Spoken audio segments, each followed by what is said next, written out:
everybody. Good morning to the Aussies and New Zealanders, and good evening to the American folk and anyone from the UK. I'm sorry. Oh, no. Let's have a look. Let's see who's here. Pinza was first. Not sure if she's still here, but she was here first. That might have been very early. Betty, hello, darling. Hi, gorgeous lady. Pinzer's Oh, a look, good Enzo. friend. Yeah, Enzo's here too. Tanya. Hi, Tanya. I'm starting to go croaky again already. I'm high pitched. I feel like I'm high pitched. Hey, Sky Talker, you finally made it. There you go. Ian, what time is it there? Karen Normals, Paranormals. Oh, that's a good name for a channel. Karen Normals, Paranormals. Yeah, what time is it there, Ian? It's usually really, really late. Yeah, weekend's pretty good at the moment, so I can't complain. Oh gosh. About midnight Sky there. Talkers. Yep. What is a sockleganger, and what is its hair? I'll see if I've got the pictures. Sky Talker's been making puppets, and you're a puppet with a tinfoil hat he had, didn't he? I did have. She sent me some pictures, and now I've got to remember what I did with them. Yeah, she's made a little puppet of you with a tinfoil hat. Where are we there? Let's see if I can find it. Yeah. Oh, did you like the tinfoil hat? You can see the tinfoil hat on Puppy's head in the thumbnail.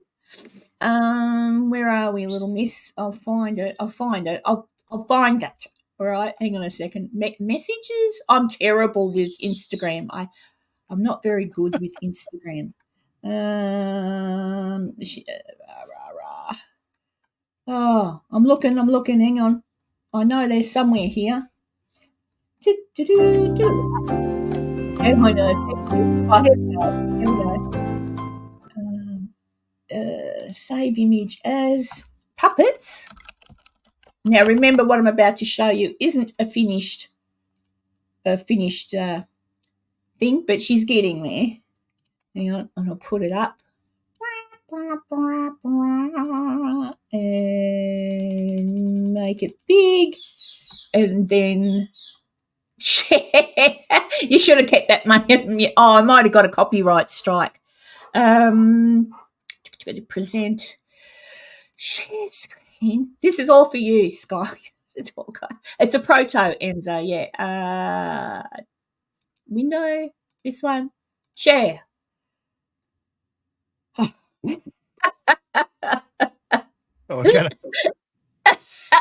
So they're prototype. Like there you go. So she's still working on them, but they're pretty cute.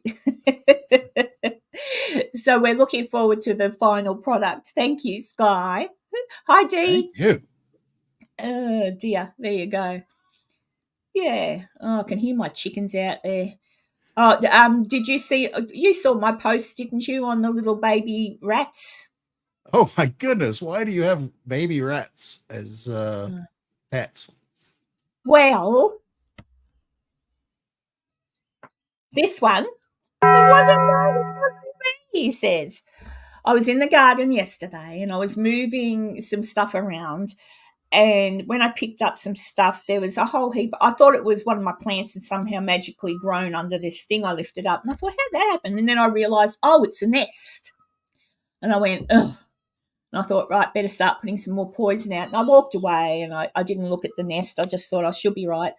And then next minute, that one, I hear this high-pitched squeak, squeak, squeak, and he's got a little baby rat in his mouth. And I've gone, and I picked up this little tiny baby rat that was squawking, and it had a little cut because he'd bitten it next to its ear. And I'm like, oh, no.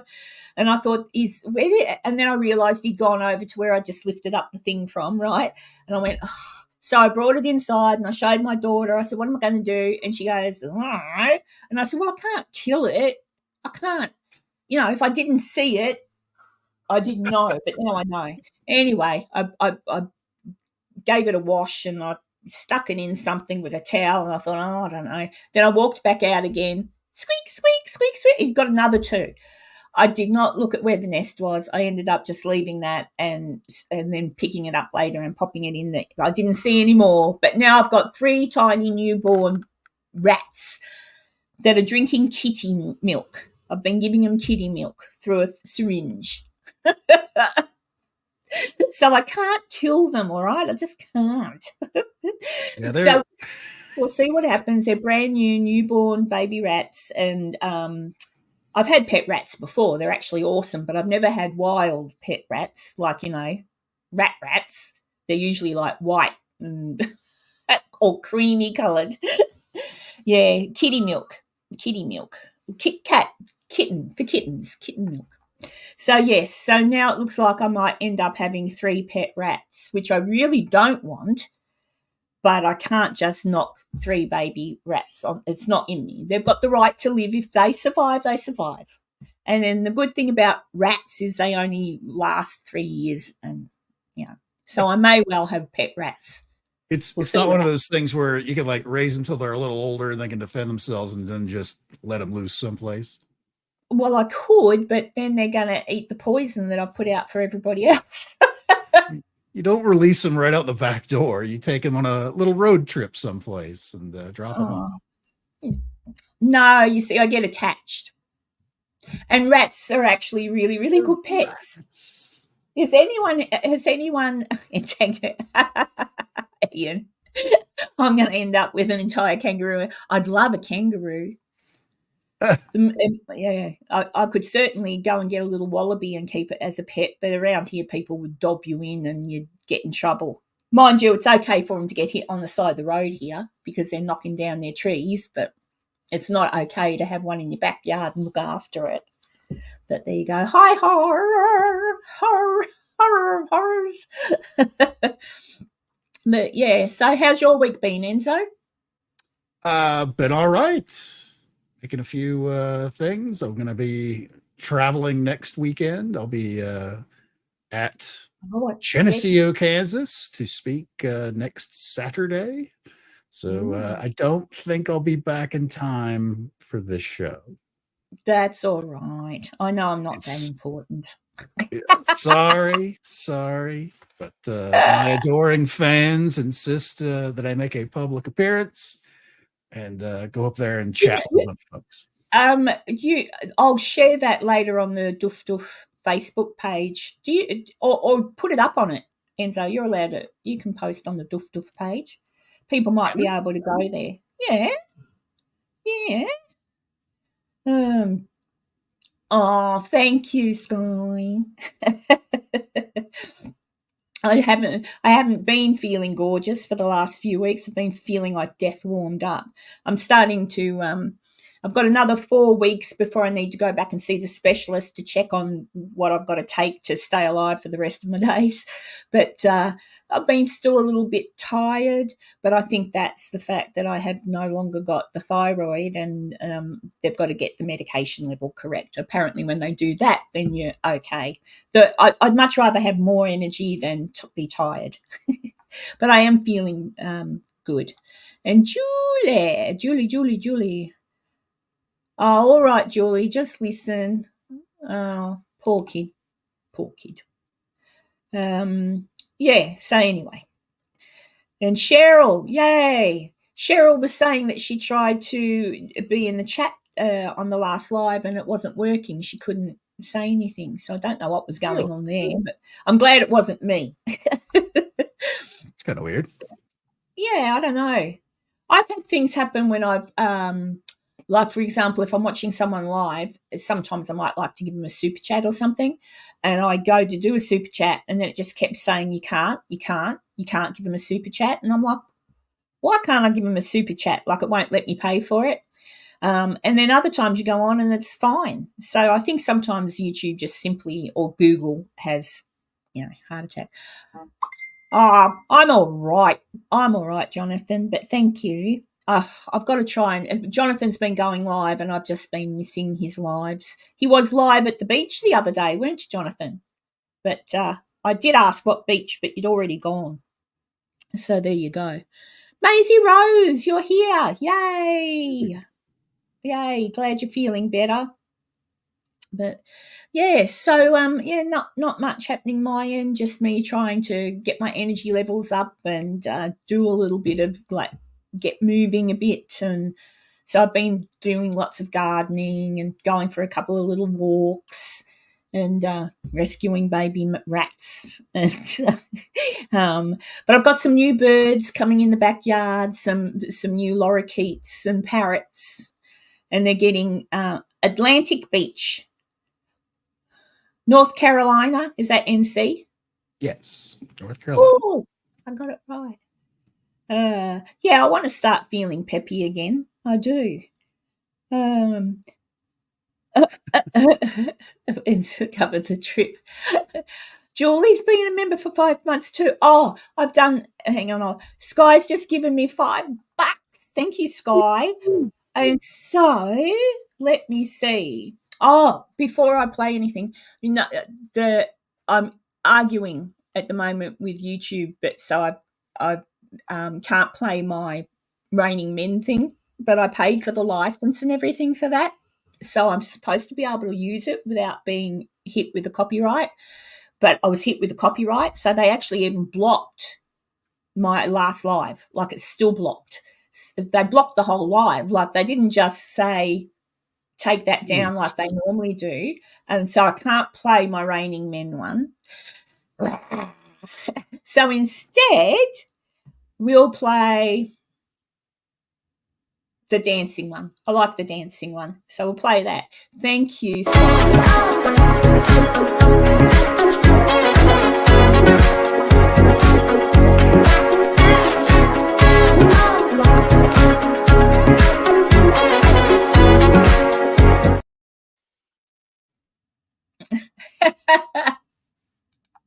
He's just, ew, rats have so many diseases, Karen. Bad fleas too. Careful, other Furby. They've got no fleas on them because they're newborn and they're still pinkish. Oh, well, they're not, they're pink underneath. They're going to be black because they're rats.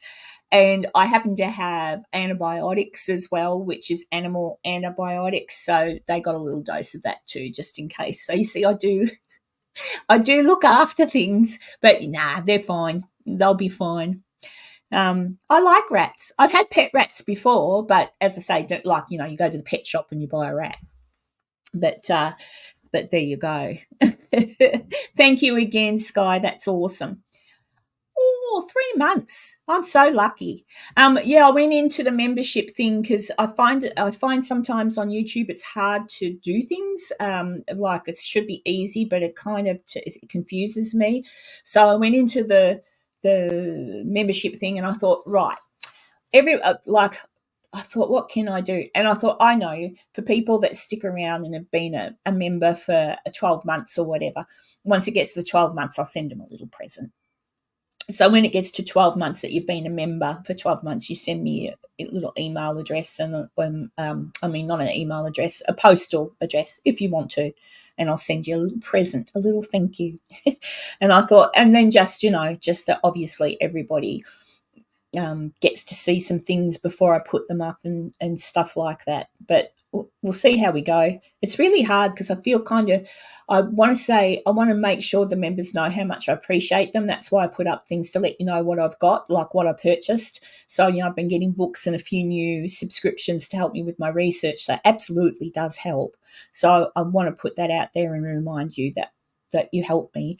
And then I feel bad for the people who can't afford to do the membership. But then I figure, well, that's okay too. They still get to see everything at some point. It's just, except for the membership lives, but you know what I mean. You've got to do the right thing by your members, and so I do, and I hope I do. So yeah, so there you go. Speaking of eggs, my chicken. Speaking of eggs, because Sky Talker just called me a good egg. I've got the 4 chickens, and I kept thinking, I'm still only really getting 2 eggs a day. Like, I feel a bit ripped off. What's going on there? So I made a cubby house for my grandson. So when he comes to visit, he's got a cubby to play in. That's what I moved And that's what I found under the floor because I built a floor for it. That's where I found the rats. But when I moved his cubby to put it somewhere else and was whatever, I had to take the floor and I looked inside the cubby.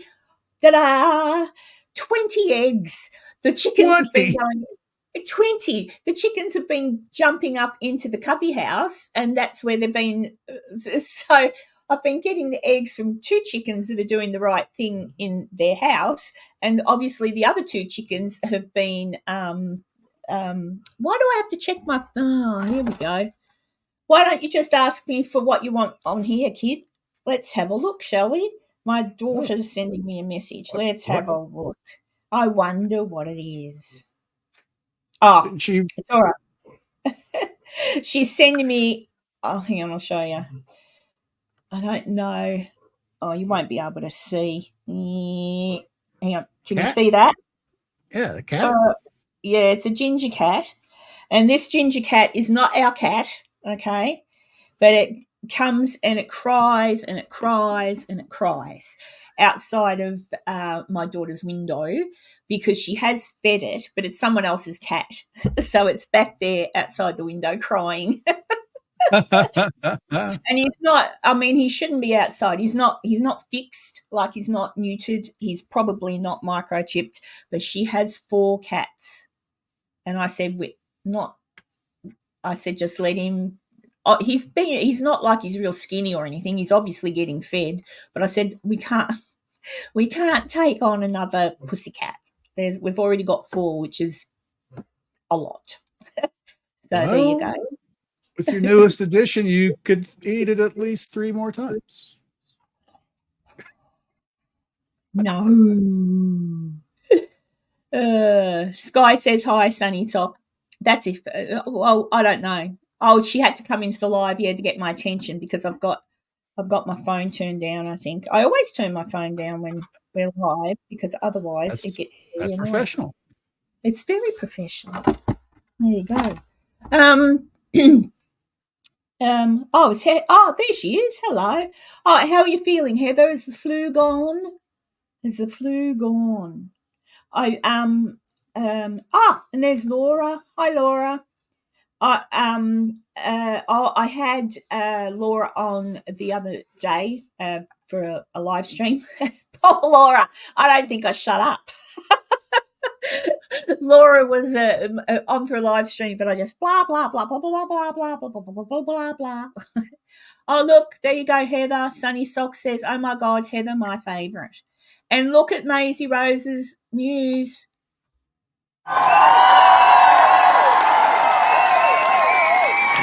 Yes.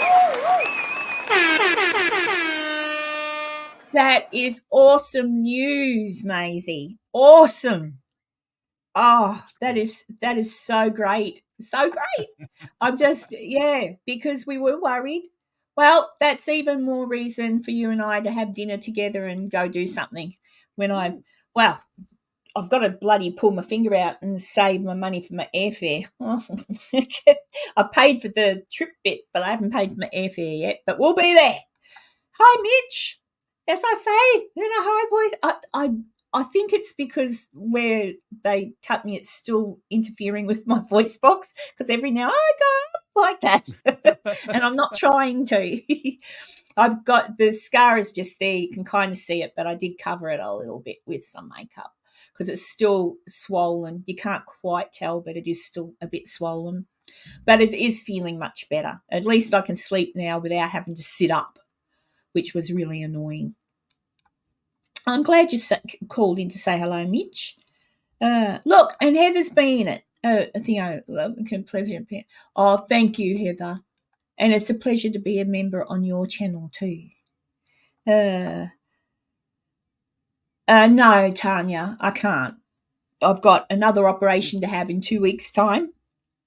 And I've got to go back to the specialist that did this operation because they have to do some more tests, and I've got to find out yet, do I still need some chemo? So I've got a lot happening, but I planned it all that come September or end of August, I should be right to go to England because if I cancel that, I lose I lose the money that I paid over a year ago for my trip, and that was a lot of money, and I don't want, and I would just lose it. So, but there's always next year for America, as I've said to Enzo. I'll do my very best and try and get over there, and I'll still go to Virginia City, but I would love to go to Atchison in Kansas, and Enzo lives in Kansas. So I've got someone who can drive me around in Kansas. To Virginia City, because then I won't be in Kansas, because Kansas is a very nice place to live. That's what I was thinking. Weird things in the sky, apparently. I know there is. That to me just does kind of look like a balloon. What do you think? It was probably. It looks like a balloon. It looks like a balloon. We got a video we'll watch here in a little bit. We can. Well, we're still having Enzo the science guy. Oh no, Heather. Oh, so have you had time? You're not going to work, are you? I hope not. I mean, it's annoying though, because do you get sick pay, Heather? I'm not sure. If you're permanent part-time, you should. But there you go. Hi, Steppa. Why do I always say that, Steph? Because I go Steph Rosa, and in my head I say Steppa. Look, I'm so happy, Maisie, about that news. That is so super good. And what's Sky Talker saying? She needs a pair of tartan socks. She's going to make a Maisie Rose sock puppet. Yeah, but then you'll have to start putting on puppet shows, Sky Talker. I assume that's what it was all leading up to. I would assume so. She can make a video and pop it up on her channel. Yeah. Oh, no, Heather. Oh, geez. All right. Oh, dear. Raw Side Paranormal, as I said, it was on with me on what night, Laura? I've got brain death at the minute. Was it Wednesday night? Thursday night. Yeah. And that was, I rather enjoyed that. It was great. It was great talking and Laura listening. Laura did get to talk a little bit. I don't know. I apologised after, didn't I? I said, I'm so sorry I talked so much. I must have needed it. Feel your pain. That's not fair, Enzo. But yeah, we'll have to do that again. I enjoyed that. And I've been watching. Thank you. I'm glad you had fun. I have been watching. I don't know why it come up in my feed, and I've been watching lots of stuff on Jack the Ripper. I think it came up first because I saw someone showing you where the sites where all those murders took place, where they were then as compared to now. It was like just a geography lesson. And then I thought, and it's interesting. I think much like UFOs and anything else, there's obviously Jack Ripperologists or whatever they like to call themselves argue amongst themselves as to the truth of the matter, because there was one I watched where it seemed very pretty good. Like, yeah, I can see where they're going with that. And reading a book written by one of the inspectors that worked on the case, and what he said, and then they talked about who they thought he was talking about. I thought, that sounds like a reasonable conclusion to come to. And then I saw another video where they were going to talk about the same thing, and that ripperologist said, that inspector was such a liar, and he was up himself, and he was all this. And I'm like, that man's been dead for an awfully long time. You never met him, so how would you know he's a liar? And he actually worked on the case. So I just thought, well, they must obviously just argue amongst themselves. So there's two sides to the one story, and that's when it gets confusing. So I've stopped watching Jack the Ripper now because it's too. They never caught him. We don't know who he is. That's just how it is. Let's see. Candy, hello. And Black Cat, g'day. I haven't seen you for a while, Black Cat, have I? Unless I missed you. I'm sure I didn't. I hope I didn't. But there you go. So I hope everyone's having a good weekend there in America. I'm having a good weekend here. The sun's shining today. which is awesome. And of course, if anyone saw the thumbnail, you saw my little animation of Enzo being the culprit for putting the monoliths up in the desert. But apparently that's what Enzo's going to talk to us a little bit. Yeah, Enzo's got a few things to talk to us about in a little minute in regard to those. And what else are we talking about, Enzo? There was something else. Let's see. We've got a big ass asteroid that's passing by right now. We got a supernova to talk about. We got this balloon. And we'll go over the history of these weird ass monoliths, and there's a lot more of them than you know about, probably. So, well, they're not doing any harm. I can't imagine. Ian, yes, I think so too. That was one I watched where they went on the book written by the inspector that worked on the case, and he didn't name anyone. Well, he kind of did, but he didn't. And he said the similar thing. And I thought, yeah. And then when you look at the family of one of the Polish immigrants, and they had his name, so I think it was one of the two in particular. And yeah, it's interesting that the minute that his family said he was a danger to them and others, then they stuck him in the insane asylum. There were no more murders. So, yeah, but it's hard to say. And the other thing back in the days too, when that was happening, was that there were also, nothing much changes, does it? There were also people who would get paid good money for body parts for the medical field. So, how you had the grave robbers? There are also people who got paid just to get bits and bobs out of people's bodies. So there were people who would be paid for a kidney or a heart or a liver. So that's another thing to kind of keep in mind. And I don't know if many people talk about that, but there was even a spate of stuff like that in America at one point. So it's interesting that it's sort of all around the same time. But I think in this instance, especially with the murder of the last girl, oh my Lord, that poor girl, when you hear what happened to her, whoever it was absolutely insane. And I think that's why hopefully the murders stopped.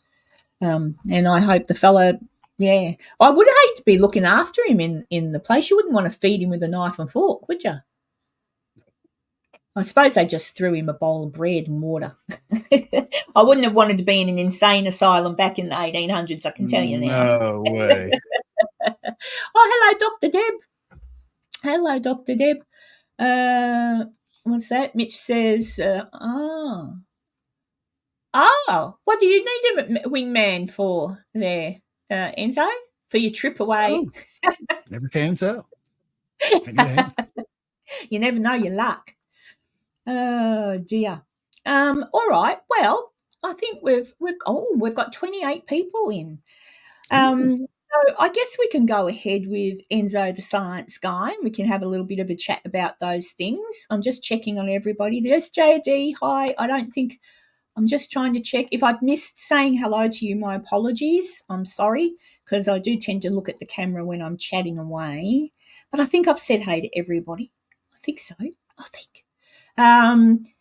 All right, let's do this. Do. Who's that man in the fancy shirt? Who's the man with the cheeky smirk? Who has the answers? Who can explain? Well, it's Enzo the Science Guy. Enzo the Science Guy. Ask him how, ask him why. Enzo the Science Guy. Please, Enzo the Science Guy.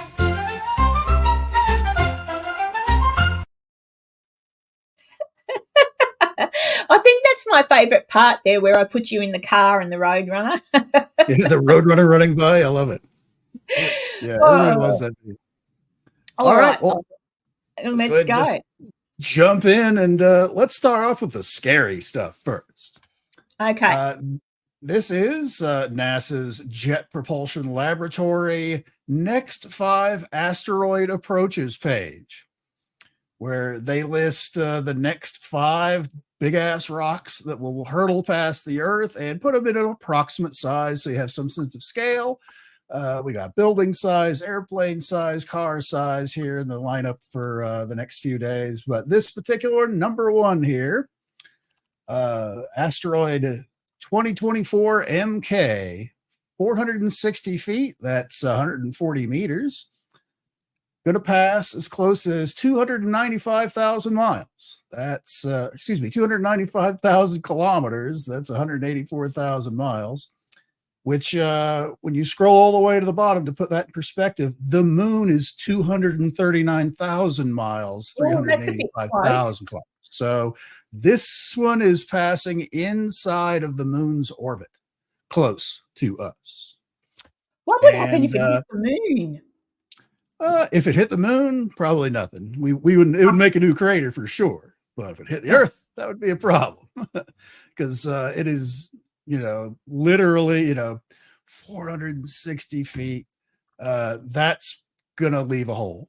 And looking at, there's a couple astronomy sites I follow that they were tracking it. Looks like the one's off the air now, so it must have already gone by right about now.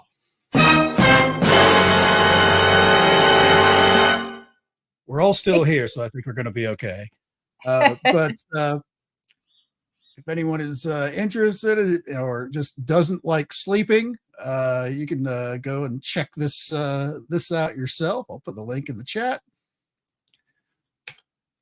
And that's the next 5, according to the NASA. So while we're on astronomy and crazy stuff exploding and going crazy in the sky, what's that? That's pretty. We have a star that's, well, I say nearby, it's about 1,400 light years away, that scientists are convinced is going to go supernova. Well, it's going to go a regular nova anytime now.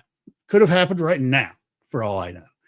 But it's sometime within the next several months for sure gonna pop off, and when it does, it'll be like the brightest star in the sky kind of a thing, all that stuff. But it is in the constellation Corona Borealis, which is between Hercules and Bootes. The booties. And, yeah, it's on booty. Booty is gonna blow.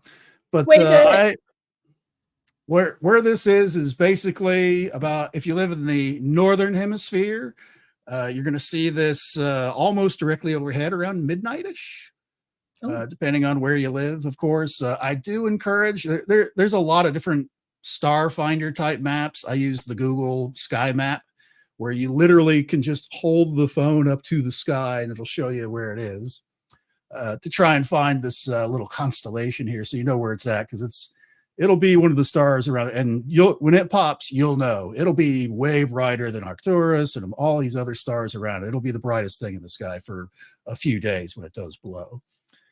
But so that's coming up. They've been talking about this like it's going to blow any second for like the last 2 or 3 months. Yeah. But it's gotten a resurgence now, where now they really think it's going to blow anytime soon. So I was like, all right, I'll finally bring it up. So that's one of those things that it's kind of rare to see it with the naked eye. They've spotted a lot through telescopes and stuff like that. Even stars blowing up in other galaxies, astronomers have seen. But this is truly one of those once in a lifetime kind of things that obviously it won't look like that exactly, but it'll just be extremely, extremely bright. But figured I'd bring that up in case anyone's kind of interested in that. I just want to welcome in a new person, a BJ's Misadventures. Welcome in.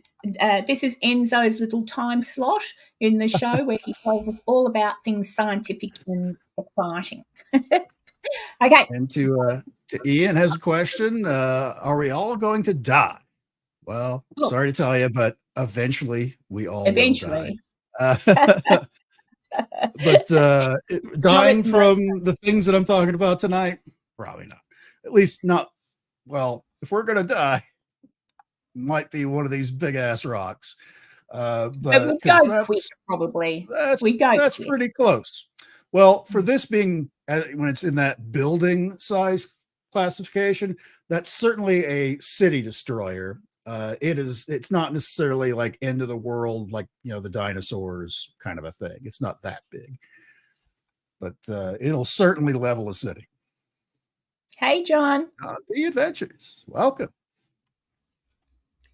But we got this story that since Karen put it in there, I wasn't going to bring it up again, but a gentleman in Oberlin, Kansas, which is way in the northwest part of Kansas, about a population of about 12 or 1,300 people, spotted this strange object in the sky. And if you would like, I can play the video and we'll just hear it from him.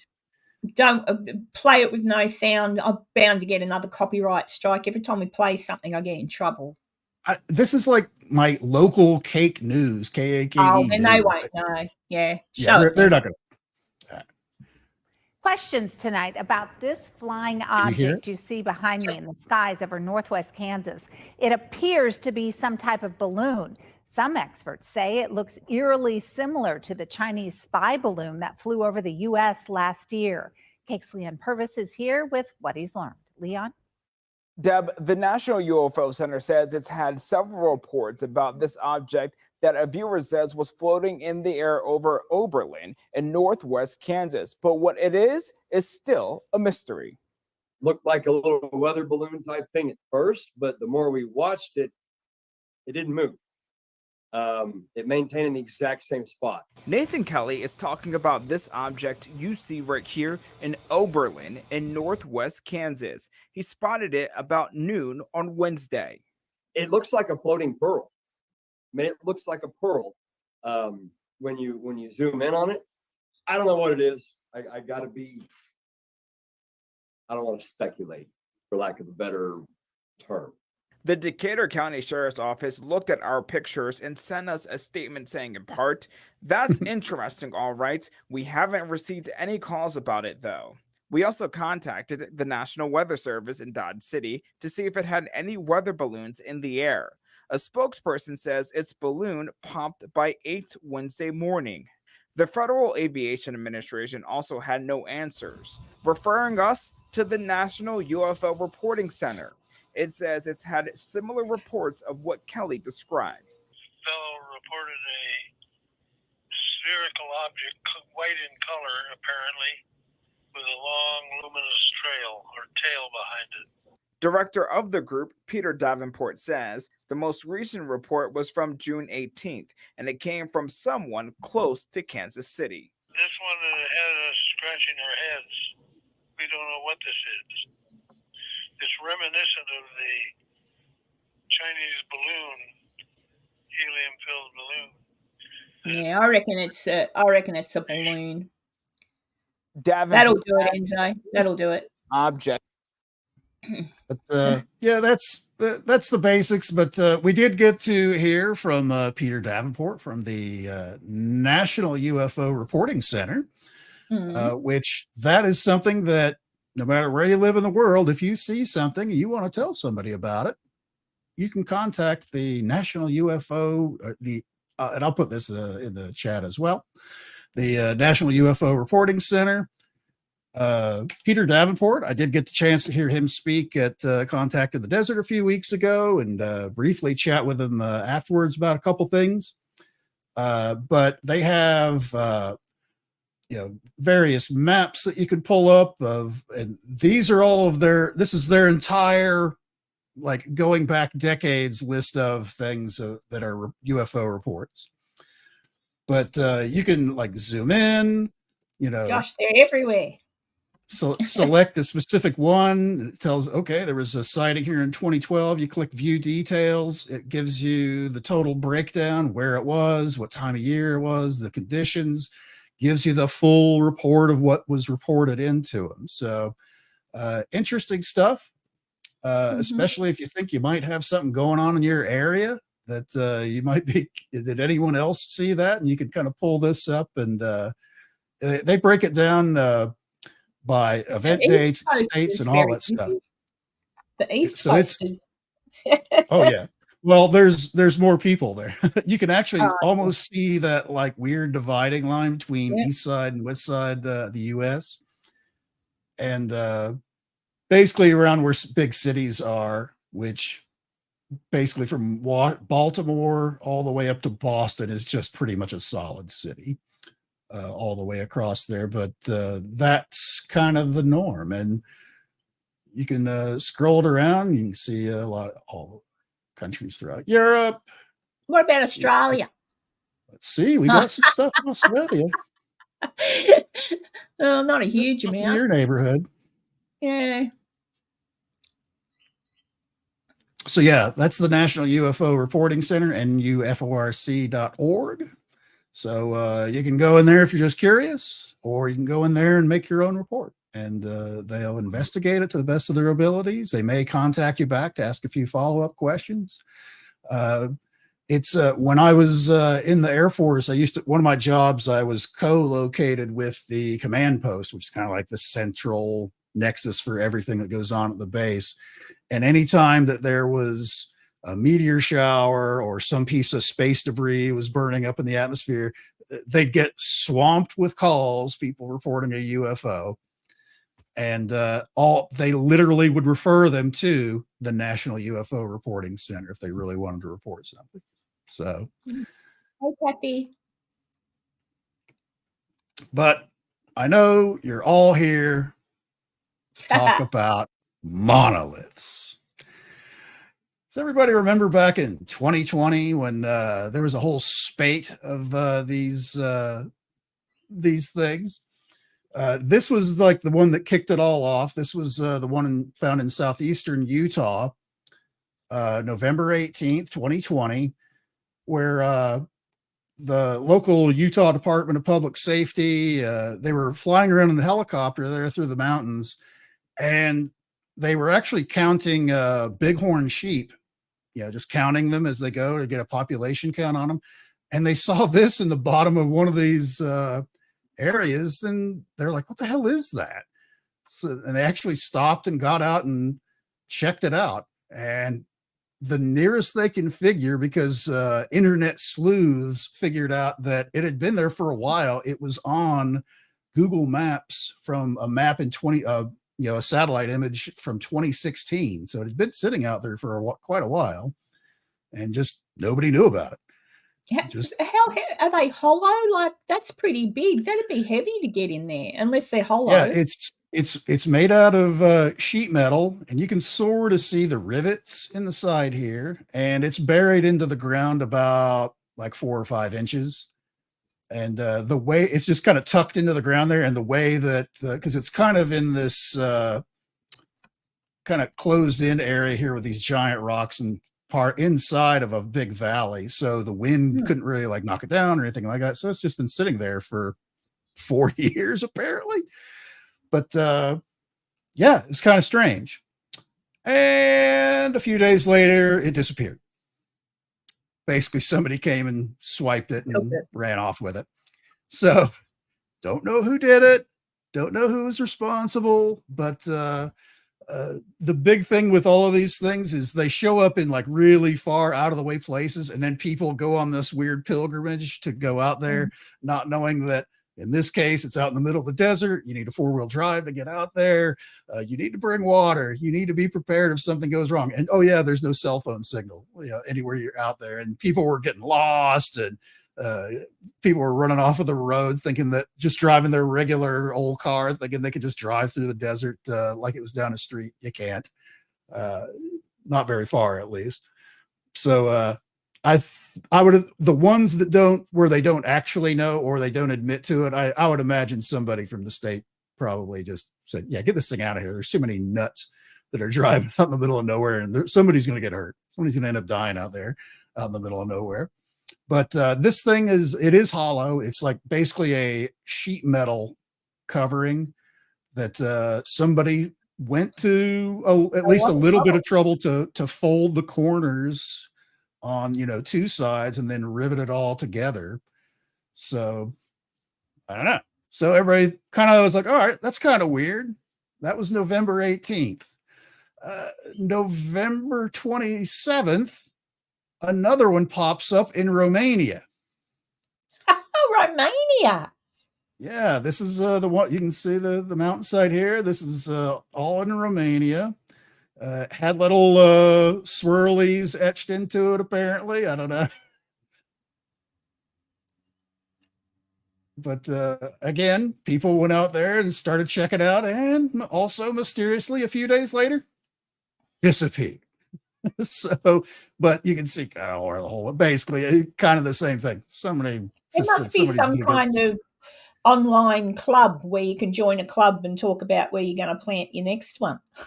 Well, there are people that think exactly that, because the next big one was December 2nd, a few weeks later, where in Pine Mountain, California, another one pops up. And this particular one was mute this. It's just somebody's video where it's again the same thing where it's just this sheet metal kind of, you know, three-sided monolith that somebody stuck out there.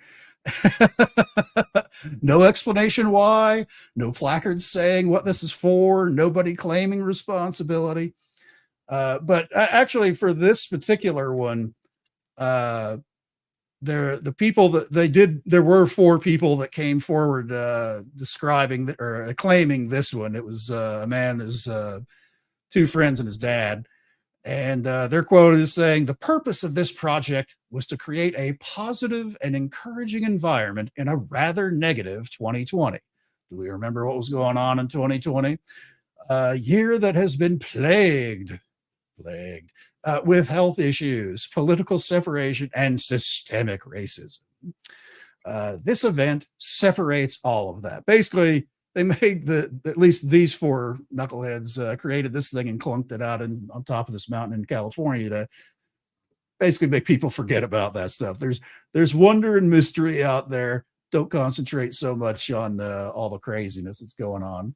Well, the thing Dee was saying, it'd take a crane, etc. No, it's sheet metal, so it's really light. Yeah, it's not very heavy at all. Hollow. It's and they're just kind of, and you can see like on this one how it's kind of banged up where they spot welded it there. Those are rivets, and it would, because of the length of it, you know, the height of it, I guess it probably would take a couple of guys to carry it all, you know, schlep it up on top of these mountains and stuff like that, and kind of jam it into the ground and then run off without anybody seeing him. But it's so big. I mean, that's not something you're just going to assemble on the spot. So they would have to build it, move it in a truck or a van to get it out there, and then somehow sneak up on this mountain without anybody seeing them, plant it, and then get out of there. Yeah. But for all of December 2020, these things started popping up all over the world. Where it was like every couple of days. Well, I knew Monolith was sighted here. I knew Monolith, you know, a lot, basically copycat monoliths showing up, because not all of them looked like this with, like, you know, the 3 sides and kind of reflective. You know, some of them were just squares, some were just big cubes, some of them had different shapes on the top. But according to a Business Insider report, just in December 2020, they estimated 87 monolith sightings across the globe. And we're going to get into that a little bit here in a minute about where and when all those things was. And basically, as soon as December 2020 was over, that was it. We never heard of any new sightings or anything like that until a couple of weeks ago. Yeah, now they're starting again. Now we've got one that's popped up in the middle of on top of a hill, a very muddy hill in what is it called? The town, the Hay on Y. Is that how you say that? A town with the deserty place, muddy hill. Well, this is actually in Wales. Oh, Wales. Yes, this is where it pops up, and this was found back in March. Was when this one was found, where a guy was out for his morning walk. You see, it's pretty muddy right around the base of this, but guy was out for his morning walk and suddenly sees this thing sticking out of the ground. He's like, "What the hell is that? That wasn't there yesterday." went over there, and he said there was, a lot of, stirred up mud around it, but there were no like tire tracks. And honestly, this kind of area is, as you can tell, it was actually raining in the original video of the guy that found it. He's like, there's no tire tracks. Nobody drove this up here. Somebody had to hike this thing up here to plant it, and then, get out of there. The same idea. Somebody's sneaking in with these little things, building them off site, probably sneaking in and then planting them anywhere. So that was March 12th. It's like, okay, nice throwback to 2020. That's kind of weird. I'm sure nobody else will do that. Oh boy. The Las Vegas Metro Police Department reports that they found one up just north of Las Vegas in the mountains up there. And it's, see if I can, where'd they go? I thought I had a different picture. Yeah, look at this. Where it was a lot of the same idea. It was this 3-sided monolith, about 9.5, 10 feet tall, very mirrored. Someone really put the polish to this one. And this area is, you can't drive up to where this area is up on the mountain. You have to go hiking like a couple of miles to get to this place. And it's the desert. You can see here, it's all desert. It's all heavy rocks. There's cactus and stuff down there. It's actually a nice big cactus you can see in the reflection of it just on the other side. And they didn't know, again, flying by in a helicopter, and they saw it reflecting because it's very sunny in Las Vegas. I'm like, what the hell is that? And they sent somebody that was nearby up there to check it out, and there it was. Wow. And a couple days later, they ripped it out of the ground. Now, this one it's on Bureau of Land Management property, or land, I should say, which is technically public land, true. But somebody had schlepped cement and rebar up there to mount this thing into the ground.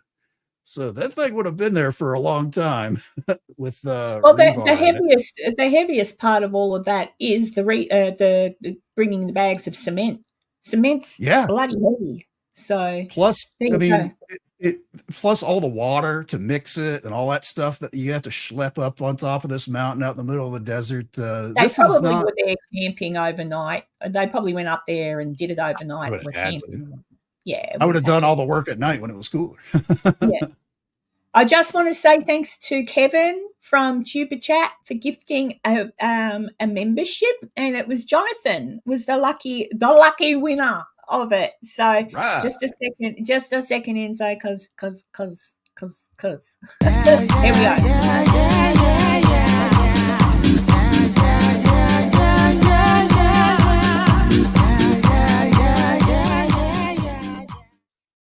Oh my God, that sounded sick. Was that just me, or was that sounding a bit sick?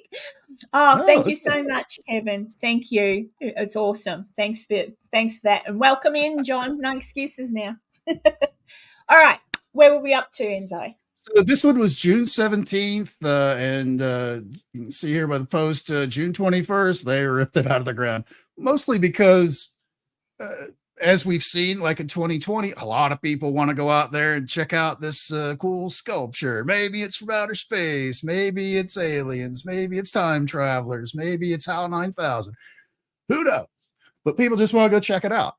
And I get it. But where some of these things are located, you can't easily get to. And it's in I don't have the pictures of it, but in this particular part where people were trying to get out there, you need like a serious 4-wheel drive to get out there, and people were just taking their regular cars and getting them stuck in the sand, and they have to call for a tow truck, and there's no cell phone signal out there, any of that other stuff. So it was just a hazard. And plus, being BLM land, you can't like permanently build stuff out there, like using rebar and cement. Yeah. So it was like, oh wow, that's too bad. I was kind of, because that one was super shiny. I was really surprised. They really did a good job of polishing that up. Yeah, it's just something cool and weird, and it's like, oh, okay, well that's cool. I'm sure we'll probably not hear any more of that again. That's because it doesn't really seem to be. Oh, wait a minute. This was just a few days. It's like 6 days ago. A monolith mysteriously appears on private property in Colorado.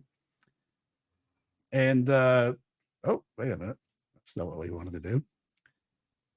But this one is, let's see if I can find it here. Some of these sites are pretty wacky, but literally up on the hill. And this one's a little different. This one's a little more rectangular, a little more 2001 shaped, and has some pretty obvious little L brackets that are they're cement poured here into the ground, not to overanalyze it or anything.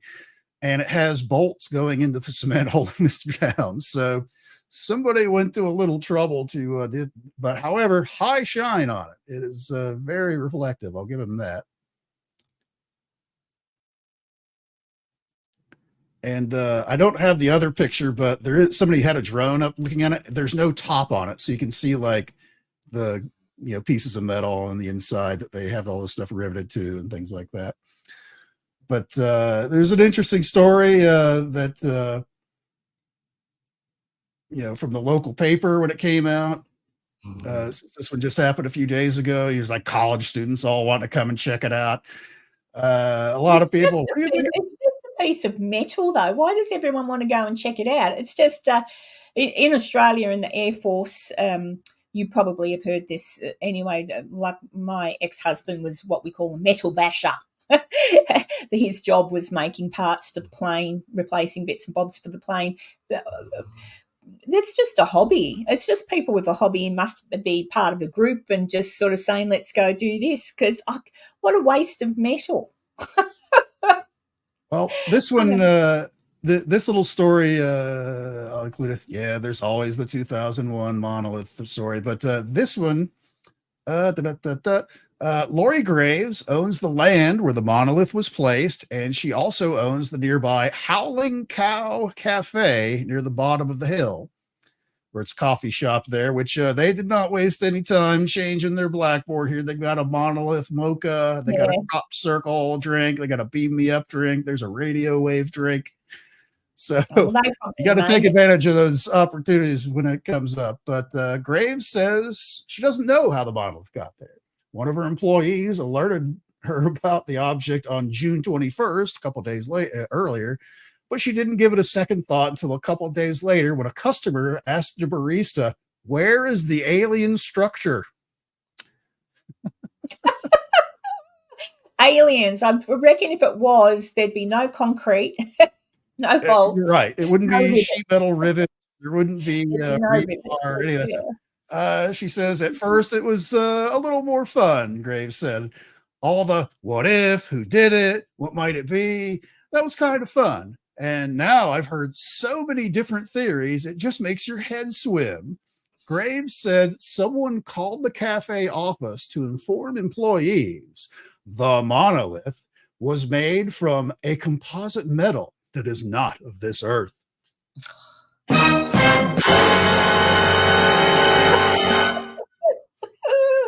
Those sheet metal screws holding together probably were there. Oh, you got to have a giggle. I mean, I suppose it's something fun. Was that the last one that you were found? There's one last thing. She said that she did notice there were unfamiliar tire tracks leading up onto the hill. She says, "I don't know what kind of cars aliens drive. Do you?" There are other clues, basically the poured concrete and the nuts and bolts holding it all together. And she has, we'll end it up with something of taking lemons and making lemonade.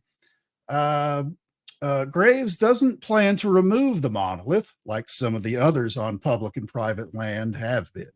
The object makes Graves think about her daughter, who died in a farm accident when she was just 13 years old. Graves imagined her perched on the hill, enjoying the spectacle and frenzy below. Quote, "Kelsey's sitting on top of it right now, just laughing and laughing," she says. So she's certainly, selling probably a couple of extra drinks since that's down there. It doesn't really sound like she did it, because this is kind of further back on her property. You can sort of see it, I guess, but if you're curious at all about more monoliths around the globe, or even curious to see if one back in 2020 was posted somewhere near where you live, you can go to monolithtracker.com, links in the chat, and they have all of these things. The last two that I mentioned in Colorado and one of the other ones, they're not on there yet, but they include a map feature that shows the whole planet and where the sightings were, and you can click on each one of these and go to check them out. There are some in Australia. Of course there are. Yeah, there's one in Melbourne. It looks like South Australia there. Other one, yeah. Has had to have a black box. It had to be something different. But Dee asked a question before about being able to test metal. Yeah, you can test metal. That's metallurgy, isn't it? Metallurgy. Yes, that's what it is. Yeah, but obviously it's not aliens. Like I say, if it were aliens, it'd be a lot more impressive. Probably huge. No rivets. No, it'd be baffling. There'd probably be a force field around it, emitting a radio signal, or if you touch it, it turns into a Stargate would open up. Kurt Russell would come through. That's right. You touch it and you suddenly get enlightened and throw your bone you just beat the other monkey with up in the air, and it turns into a spaceship. It's 2001 reference. Sorry. Hey, Wisdom, welcome in. Yeah, well, there you go. So is that it for Enzo the Science Guy today? That is it. That is way more than enough foolishness going on for tonight. But that's what's going. That's the latest for all your monolith wants and needs there. I think it's funny because I read the one person's quote that 2020 is a crazy year. This is just something wacky to get people's minds out, and I kind of agree with that. That's kind of how I look at it. Like that one in Vegas was beautiful, but I kind of get it. I mean, if it was just kind of sitting there, or maybe not exactly where it was, because some nuts are going to go wreck their car and get stuck out there and have to have rangers come out there and save them and all that stuff. I kind of get, tear them down when they're in weird places like that. But like the one in Colorado, it's not hurting anybody. Makes the lady who owns the stuff feel good about herself, and imagining her daughter up there laughing at everybody. So that's kind of how I view it. It's not hurting anything. It's not hurting anybody. It's just something weird. It's still a mystery. Nobody knows who's doing any of these, except for like that one group. And that came forward admitted, saying it was just a thing that they were doing just because. But that doesn't explain all the rest of them around the world. There's, like 80 some of them back in 2020. Enzo, what is a white hole? It is the opposite of what a black hole is. A black hole kind of sucks everything in. Yeah. A white hole spits everything out.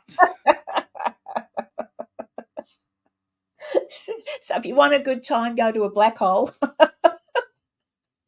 Oh, don't let me go there. Well, there's so many things I could say right now, but I'm not going to. And the white hole's spitting it all out. How naughty. Yes. Oh, dear. See, I did it, Tanya. Normally, I did see Tanya and Maisie being a little bit cheeky earlier, talking about a friend of Maisie's or someone she knew who was called a monolith, a man. Oh. I'm like... I'm guessing he wasn't triangle shaped or reflective. Hey, Drew. You got to have a bit of a giggle. Yes, I don't know. Crow's probably asleep. He comes in sometimes and says hello and then disappears again. But there you go. Oh, gosh. Yeah. Oh, well, that was interesting. I would dare say it's some kind of secret club you can join, and you just sort of say, I'm going to go and put one here. You know, bit of fun, a bit of Yeah, it's not I really mean, I hurting don't assume anybody, that going onto private property though is a bit rude, but I dare say it was probably right. someone who said to that lady, "Can I put one up there?" Think of the business we can draw into the cafe. And that's the thing, you know, we can sell, you know, coffee drinks named after alien stuff, I guess. But Again, yeah. I've been watching a lot of stuff lately. Like I said before, the Jack the Ripper stuff, and then I've been watching things on Roswell again, and I'm like, I'm actually looking forward to the day that maybe look. I've got my own opinion about the Roswell thing. I absolutely believe that was an alien spaceship. I really do, or an alien something that they've never seen before. Just because of I remember the fellow, can't think of his name right now, I've gone blank, but the soldier, the military man that was sent to gather up all the stuff and take it back Jesse Marcel? Yes, I think so. He's the one who actually took home a little bit and showed his wife and son, I believe. And he'd twinkle it and then he'd come back out again. He's also the one in the famous pictures afterwards with busted up ring. And it's like, the thing is if you look at that stuff that he's holding up, that wasn't sitting out in the desert for the last couple of weeks. It was all spotlessly clean. It was pieces and parts to a weather balloon, and somebody stepped on it and kicked it around a few times. Like, here, hold this up for the cameras. Yeah, I just think like, I don't know what I think about. I believe in aliens, but when I say aliens, I believe in some kind of other life form that's either already here and has been for a very long time, and possibly we coexist and just really don't know it. Because I kind of think if they were coming from out of space, again, you can't trust anybody, can you? You can't trust the government to tell you anything, because if they were coming from out of space, there's so many people now independent of the government that have big telescopes and all that sort of thing. You'd see them. You'd know. They'd be caught on radar. They are often caught on radar, aren't they? But do you know what I mean? Like, people would know if they were coming in from out of space, they'd be tracked somehow. You'd see them, I would assume. But then, knowing how governments cover things up all the time, then you can't say it's not true that Roswell didn't happen. You can't say what goes on in Area 51 many moons ago didn't happen. You can't, because we're absolutely fully aware that the government fibs to us all the time. Oh, yeah. And that's not like a conspiracy theory, whatever. That's true. They just do. They just cover shit up. And the very fact that, too, it may not even be the government now making these things. It's probably independent, very rich people that have got something to gain by developing these weapons and aircraft. And I reckon, even that Tic Tac that they were chasing, the Air Force boys, I reckon it's us. I reckon it's someone testing their shit out. I don't think it's aliens. I think we've gotten to a point where they have developed this stuff. Government may or may not be aware of it. Like, we need to have aware of it, but someone's aware of it and they test it. And I don't know. I don't know. Just something fishy.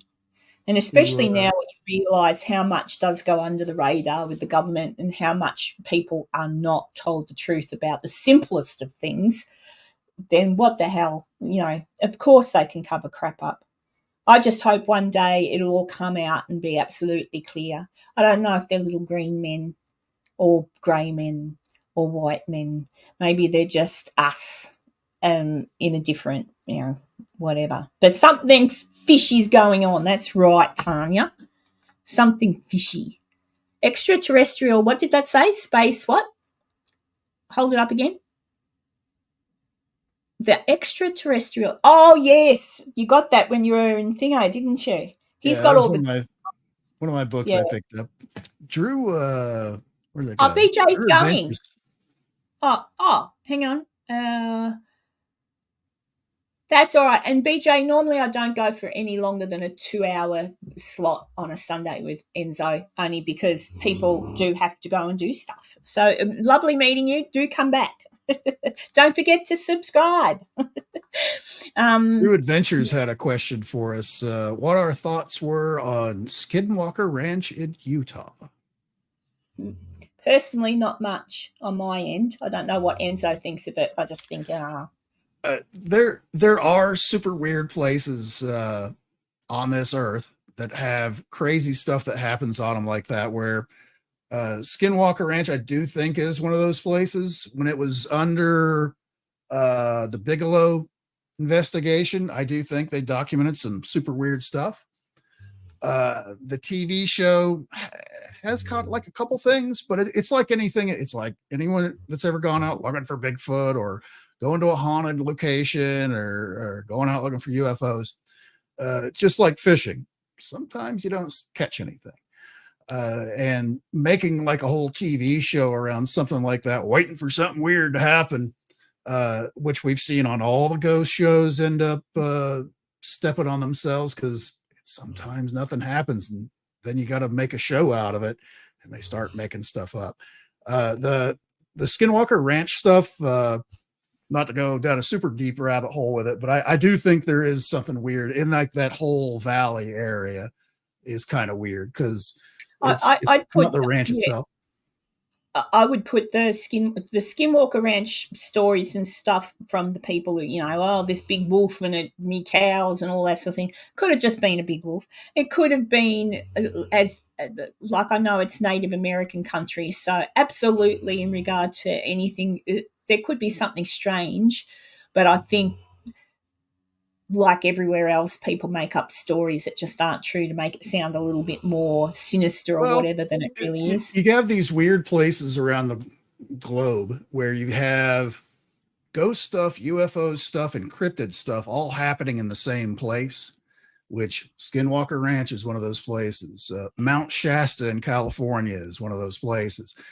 Bridgewater Triangle up in, what is that, Massachusetts? Connecticut. I always get this mixed up where exactly that is.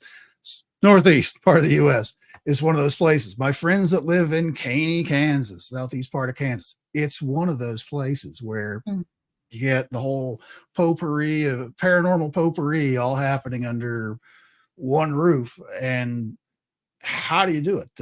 Don't talk to me about Blind Frog Ranch. I'm not a big fan of Blind Frog Ranch. The Blind Frog Ranch TV show is the worst thing I've ever seen on TV. It is super fake. But now it is pretty close to where Skinwalker Ranch is, and that whole area reports weird stuff and has for many generations. So has weird stuff happen there? Sure. Are they finding little log cabin things under the water full of silver bars or whatever the hell it is?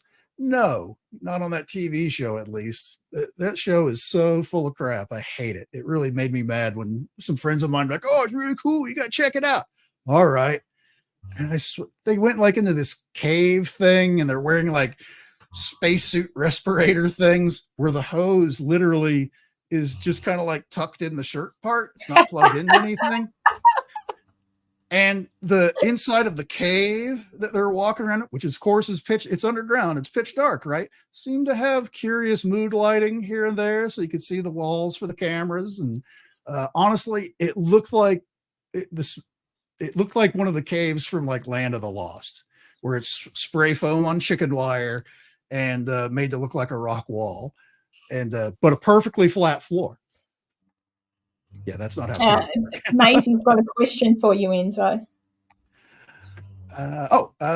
Bonnie Virgin Scotland has one of the busiest calendars for UFO sightings in the world.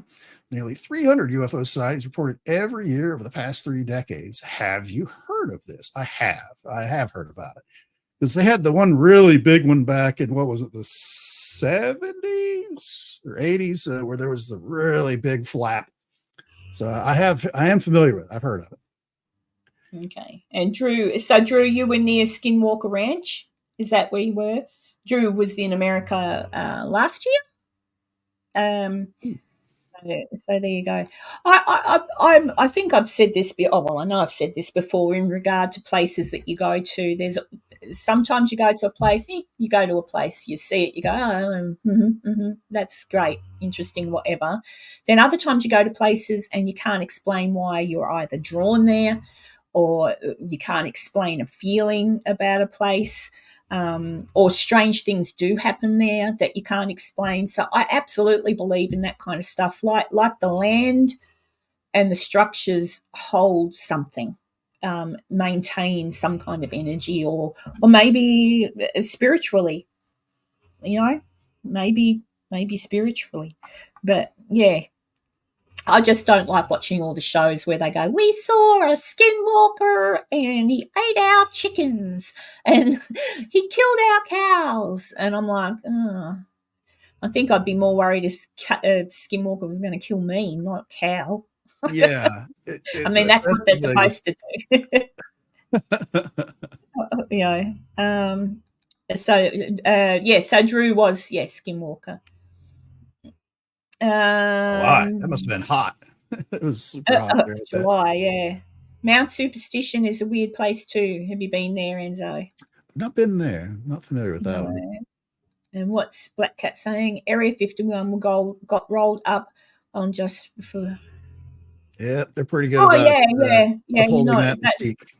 Yeah, they watch you. I've seen a few shows on that where people, even to the entrances that no one goes in through anymore, they've still got their cameras and stuff, and there's wires, and you can get in trouble if you even touch anything that's not on their property. Like they've got stuff that goes on. That's the thing, because there's characters they were really big, like in the 70s and 80s. There were a couple of characters that would specifically go out there and they'd find the little sensors and stuff like that was not on the government land, and they'd rip it right out of the ground. It's on public property. I just found it. You left it here. Yep. I'm looking at that little picture I've made of Puppy with his tinfoil hat on. I should make him a tinfoil hat. Then when I hold him up, it can be, he's asleep. I won't pick him up. Can you hear Muffin snoring? Oh, yes.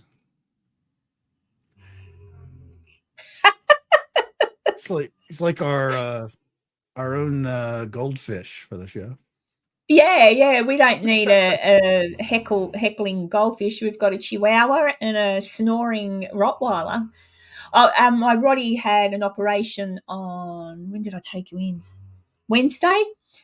She had her eye lid, not eyelid, the bottom part, whatever you call the bottom of a dog's eyelid, was rolling in, and it's a thing. It's got a name.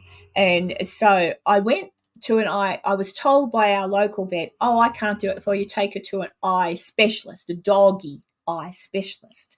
And I went, okay. And then when I went to the eye specialist, who charged me $280 for 5 minutes and didn't even touch her, just looked at the notes that my vet sent them, they said, we'll give you a quote. We should do both eyes, she said, because it's starting to happen on the other one. I said, okay, how much will that cost? $4,000. And I went, Jesus. And I felt really bad because she needed it. And her eye was sore, but I thought, $4,000, where the hell am I going to get $4,000? Anyway, long story short, I got her a bath the other day. Man come to the house and gave her a good bath to try and de-shed her a little bit because she drops hair like anything. And I was talking to him about that, and he said, I know a great vet. If anyone's from my area, Dr. B is her name, and she's a veterinary surgeon / whatever. And I said, okay, I'll make an appointment. Took Muffin down for an appointment. She had a look at her eyes, didn't charge me for the visit. And she said, look, I won't charge you for today's visit. She said, if you want to come back, this is how much the operation will cost for both eyes. And I said, how much is that? $1,000. So $500 per eye. And I went, well, that's a lot better than $4,000. So I used my credit card as you do. But I got her a little operation. So now her eyes are like this at the minute and a bit swollen. She looks horrific, but she's a happier dog and she's still snoring. So there you go. Enzo's telling someone something. Who are you talking to while I'm telling my wonderful story? Well, I'm talking to Drew's Adventures. Drew's Adventures, yeah. He's saying that it's Aussie style heat there in the summertime. It's dry, yeah. It's out in the middle of the desert. Yeah. And Adelaide, where Drew lives, Adelaide, I've lived in Adelaide, and I tell you what, summertime there, Jesus Christ, it gets hot. It's so hot. Up here where I am now in Queensland gets hot too, but it's humid. So I don't know what's worse. I think a dry heat's probably easier than a humid heat. But yes, Maisie, I did. So little Muffin now is happy. She's got stitches. Her eyes look like she's got great big eyelashes because the stitches are there. So the end of next week and she'll get the stitches taken out. But there you go. So there you go.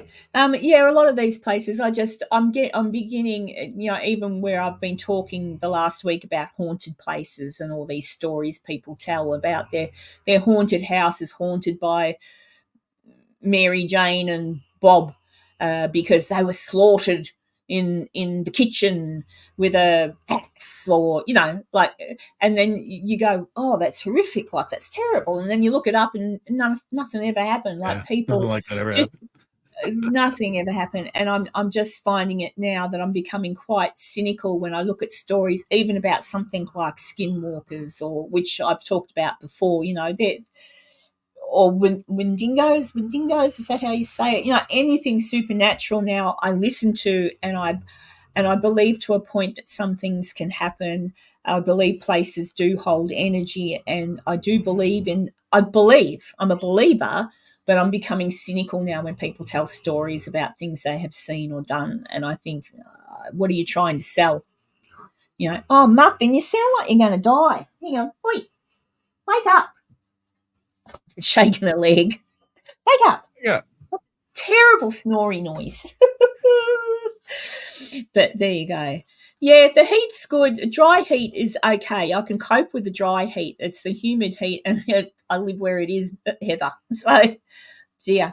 Oh, Drew's got something to say to you, Enzo.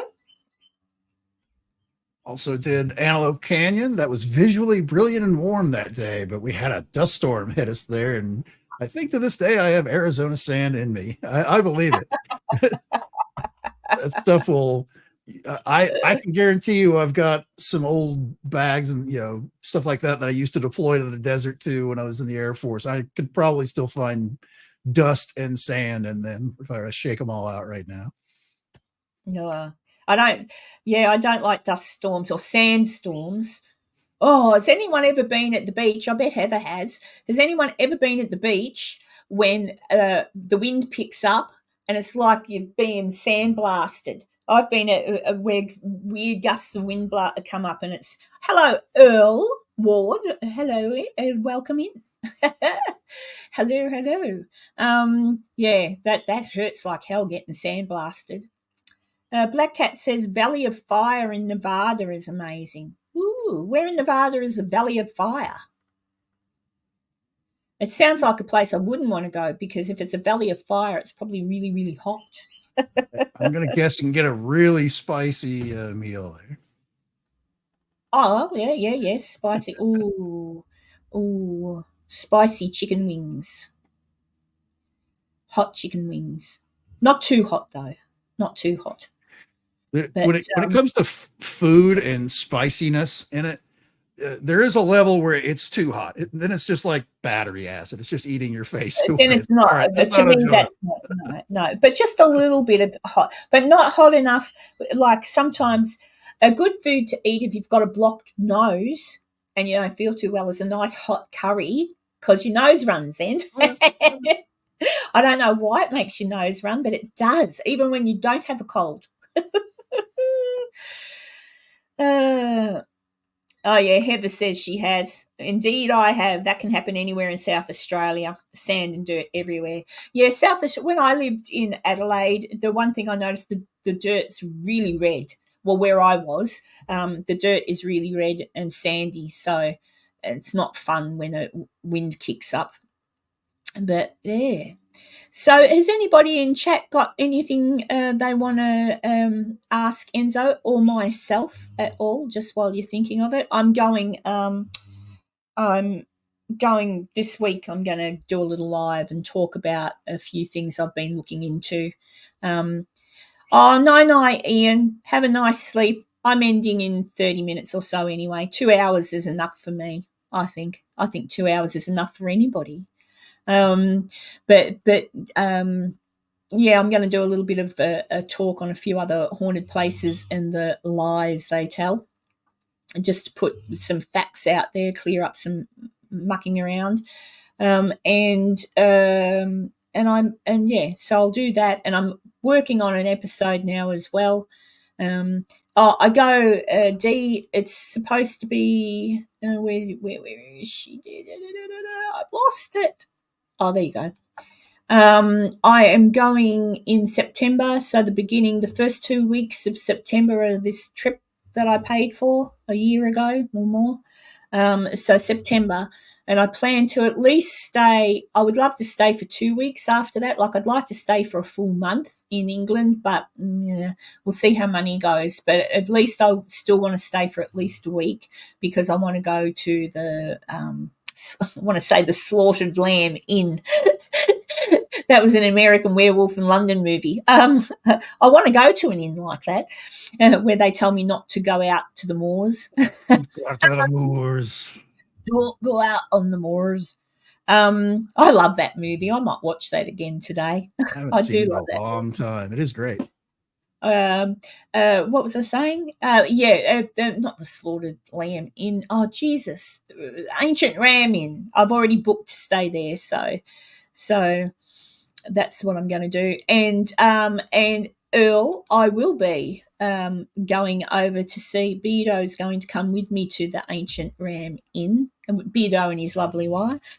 So I'll be doing that when I get there. So I'm looking forward to it. And by that time, I should have my health in check. Everything should be sorted. So I'll have no excuse, I hope, because otherwise I'll lose a ton of money. I can't get my money back from my trip. That's the worst there. The Ancient Ram Inn. Yeah, that's where I'll be off to with Beardo and his wife. I plan to meet up with Mythos while I'm there, and Lee from Three Spires Paranormal. He's promised me a cup of tea. I'll bring the cake. And Maisie, I plan to get up to Scotland and meet up with Maisie and see a little bit of Scotland while I'm there. Fingers crossed. That's why I'd like to stay for an extra 2 weeks after my first 2-week trip, because I really, really, really want to go up to Scotland. And I'd love, again, it all depends on money. I don't know how much it costs to jump from Scotland across the water to Ireland, and do you know what I mean? So we'll see how I go. Maisie's got a question for you. Hang on, Enzo. Enzo, what are your thoughts on NASA's plan to save humanity from the Yellowstone eruption? What's going on with Yellowstone? I know they're talking about it's going to erupt, but so? I think it's going to be fine myself, but as long as they don't hire Boeing to build their stuff to do it, we'll be fine, I think. Because I meant to include that, but I had so much crap in my little segment already. That Boeing ship I talked about last week that's docked at the International Space Station and leaking like a sieve. Yeah, they still don't know when it's going to come back. Oh, God. I might have to hitch a ride from... I might have to send someone else up to get them. Yeah. But anyways, I don't... Basically, the entire Yellowstone Park area is a super volcano. And if it were to do the full-blown eruption, blow its top, most of the United States would be wiped out. Oh, what? Just from the volcano? What? It's not just a volcano. It's it's going to destroy half of the state, and all of that is going to get vaporized and spread billions of tons of volcanic ash over the rest of the US and just bury it in feet of volcanic ash. Holy crap, I didn't know that. I just thought it was a regular old volcano. Oh, that no, might. it is not a regular volcano. So how are they going to stop it then? I think they're Sacrifice just virgins? put it on their shoulder and pat it on the back until it belches, I guess, is the plan. No, they can do the Star Trek thing and fire the phasers down from space to make release holes. Basically, the plan is to create sort of like drill holes in specific areas to vent pressure off so it doesn't build up. All right, so relieve the pressure, kind of like when someone's got a brain bleed and you got to drill a few holes. Right. Okay. That's all right then. Now, instead of the pressure building up and just exploding, you put in smaller holes around it so that it leaches off all that extra pressure so it doesn't explode. Kind of an idea. The answer to that, Cuba, is purple, possibly. I'll ask Rob. Wacky, no, I have no plans. But purple, I would love to try to. Maybe because purple is part of Three Spires Paranormal, and since I'm going to have a cup of tea with Lee, he can grab Rob for me. I guess that'd be lovely. I'm not probably going to do anything in regard to investigating or anything like that with them, although I wouldn't mind getting Lee to take me to Cannock Chase. I wouldn't mind, just because I'd like to work out where those little girls' bodies were found and where they were murdered and leave them a little bunch of flowers. I know that sounds silly, but those poor little girls. That shared item I have there, since we're talking about Yellowstone. Oh, okay. Like we've got, we'll do this. Well, I think I might put my trip to America off for a little while. Pretty much, because Yellowstone's just up here, and everything in here immediately dead. Primary ash zone. If you're not dead, if you don't suffocate to death in all of these areas, you're going to get buried under feet of ash. Oh, well, you're okay if you live in California. You're not okay if you're in Virginia City. Well, the bigger problem with all of this is all of these center states, to include where I live. Is that your farmland? That's where we grow our food.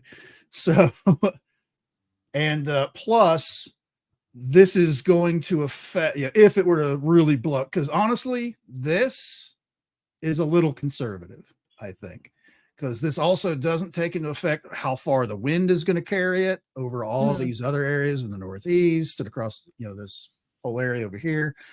And plus the whole planet, it's actually going to end up doing like a mini nuclear winter kind of a thing where the temperature of the whole planet is going to be cooled by, a couple degrees, and everything's going to be a little hazier for probably a couple of years. Well, judging by this, Laura is just saying that she thought if one of those super volcanoes erupted, it's a global devastation. Right. This is like the immediate, as soon as it blows, this is what's going to happen. But afterwards, I don't know if they have a picture of what happens afterwards. You can see a lot of these are just just dead zone around the whole U.S. That's terrible. Yeah, this is a little probably closer to being true. This particular one here, we'll say. So basically, if it blows, America is stuffed. Pretty much. All of the U.S., southern Canada up in here is all going to get wiped out. Pretty much everything in the orange, red zones is pretty much. Florida looks like it might be safe. Yep. But everything in the yellow zone going to be buried in ash. Everything from orange all the way to the middle is not good odds of surviving for long. Oh, well, they better get in there and start drilling their little holes. I don't think this is a joke. I think this is even more important than I think this is more important than worrying about come November. It's it'll affect the whole planet. It'll affect all of Earth's biosphere over a period of time, depending on how big it is. We'll be all right here in Australia. We're We'll be okay. But because the good thing about Australia is we do have farmland and stuff, so I don't think we get much from America. Well, I could be wrong. I think most of our different supplies and stuff are a lot of China. Oh, that girl's got a pretty little pink dress behind you. Oh. She's pretty in pink. There you go, Enzo. Hubba, hubba. You can lean over like that again if you want. Oh, Enzo. I was being saying how pretty she looks, and you're being sexist. I don't see any men with it. Yeah, I don't see any men with their shirts off, which is a bit disappointing. Oh, look. Black Cat, thanks for ruining my night, Enzo. Not a problem. That is my job, to make you aware that we're all gonna die.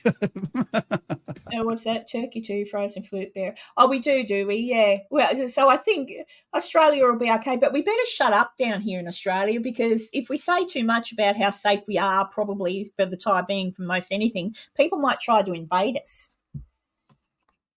And that would be, when the rest of us blow up here, I've seen what happens. You guys turn into Mad Max down there. You're going to have your mismatched football armor on, and somehow a hockey mask from someplace. And oh, look, if you want to be, honestly, if you want to be sensible about it, Australia is a humongous country. The problem is that we're populate along the coast of the whole country, right? The reason we can't populate very well into the middle of the country is because it's friggin' hot. You've got to live underground in the middle of Australia. You cannot live above ground in the middle of Australia. So there's plenty of room for humans to come here.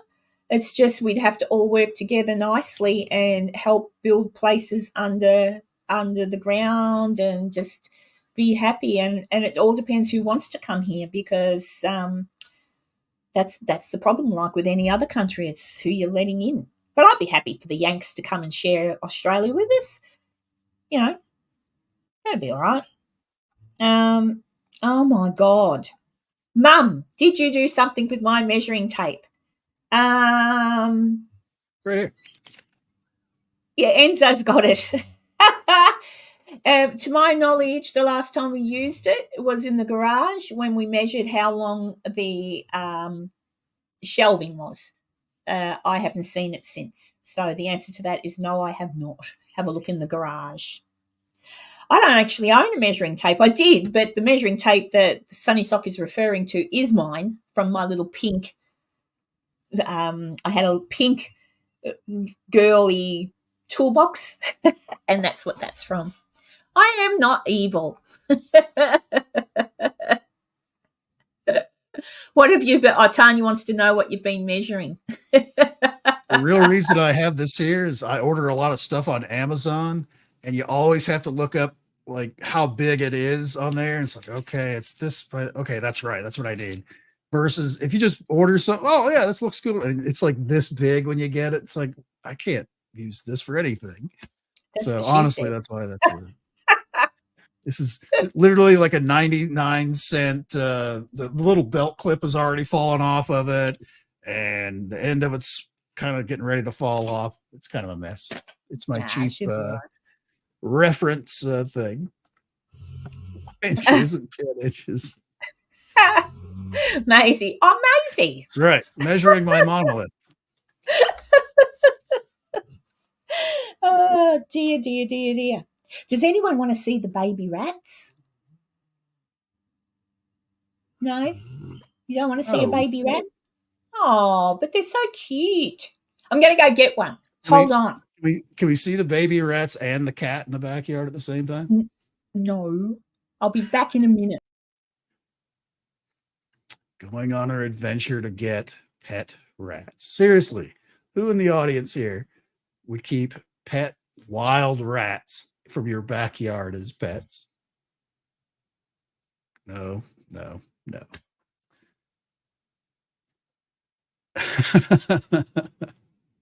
we're going to get to see him now. So you're all going to get to go ooh and ah over how. Ugh, if they're not dead. They were alive when I fed them this morning. Oh, shit.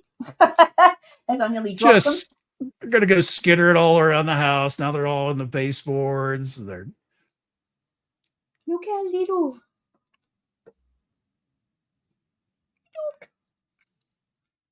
Look at Puppy. Here, Nolan. Can you see? Look at the little face. Hang on. Oh, they're so tiny. And there's 3 of them. No, you're not eating them. How big do your rats get? That's pretty big for being just such a... See? 3 little baby rats. They're so cute. So I think they're nice and warm, so they're keeping each other warm, and they've got sticky little feet. I never realised how sticky their feet are. No wonder they can climb up bloody walls and things. Sticky. Yeah. But there you go. Babies. There you go. I think they're cute. Mind you, I didn't really want pet rats, but it looks like I'm going to be stuck with some. What did he say? We emptied the shed trap yesterday. Big fat rat in one trap. Look, any animal to me, yeah, I love animals. I love any animal to me is precious. I must admit though, I do put rat poison outside in some traps because I've got pet birds. The rats can be, well, they've actually killed one of my birds. They didn't attack the bird, but they scared it to death. So yeah, I'm aware that rats in the wild can be dirty and you don't want them in your house, and you just don't. Do I feel guilty when I put the rat sack out? Absolutely. I feel really, really bad because I know it's not a nice death, but I can't, you don't want to be inundated. But to find little babies like that in his mouth, little killer. Look at his face. What have I done? His eyes, he always looks, let me down. Yeah, I couldn't. You can't, you can't. You just can't. I can't kill them. If they die because they die, they die. But they won't die because I'm not feeding them or keeping them warm. But oh no, they didn't abandon them. I disturbed the nest. No, they're not abandoned. And rats will eat their young anyway if there's something wrong with them. So yeah, there's nothing wrong with them, Kibba. It's just that I was cleaning up in the backyard yesterday, moved something, and there was a nest, and he found them. Mum must have scampered when I moved the thing. So, yeah. Yeah, Dee, I have my poison in a container. So they're on you feed the poison onto a stick, you put the stick in the container and you lock it so the rats can get in to eat it, but no one else can. So, yeah. Oh, it is a cute dog when it wants to be. He's staring at the box. Like, you can't see his face, but he's like at the box with rats in it.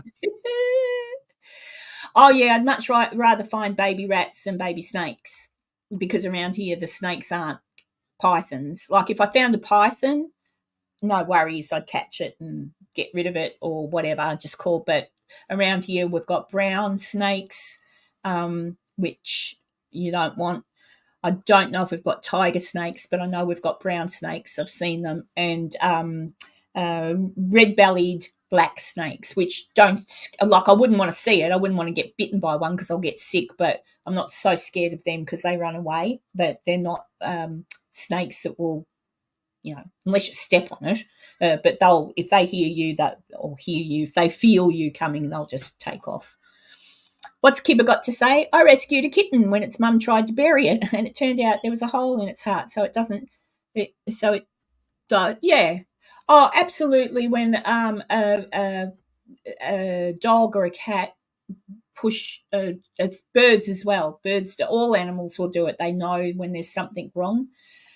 So yeah, if you if you do take on an animal that the mother has abandoned, then there's either she thinks it's not going to survive because it's too small, like the runt of the litter, or there's something wrong with it. But you still don't want it to die, so you still do your best to feed it or something like that, because you don't, nature takes care of things, I guess. So does America. So does a lot of other countries. Oh, I watched it. It's not going to. I saw a little thing, a guy holding up a snake that looked like it was dead, and a fellow was holding his finger in it. And the guy holding the dead snake says, "My mate's just been bitten by this snake. Does anyone know what kind it is? Because our friend over there was bitten a couple of days ago by the same snake, and it was a little person painted blue looking like a genie." And I'm thinking, are they insinuating that because he got bitten a couple of days ago he now has turned blue? Like, I wasn't really sure what they were on about, but they definitely had a dead snake and it definitely looked like the fella had been bitten. But if I get bitten by a snake, I've been bitten by a python, a baby one, because I was going to get a pet python. I didn't, but I picked up the baby one. It was only tiny, but my God, their teeth. It was a tiny little one and it got into my finger and bit, but their teeth go in funny, like backward. They're curved. Yeah, they curve around like this so that when they bite, they latch in.